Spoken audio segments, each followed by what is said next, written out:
Hello friends, welcome to my YouTube channel. So today in this video I am going to show you how to connect the CMF Earbuds Pro to this iPhone.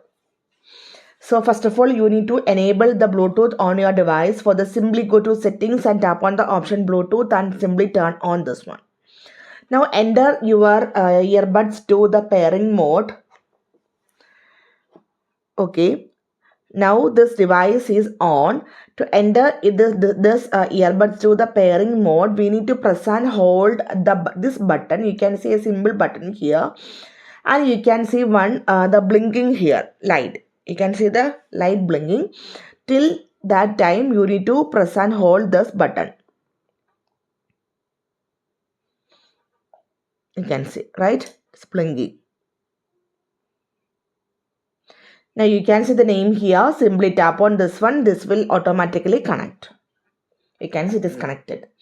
So simply in this way we can connect the CMF Buds Pro to this iPhone. So hope you guys enjoy this video. Thank you for watching. Thank you. Bye bye.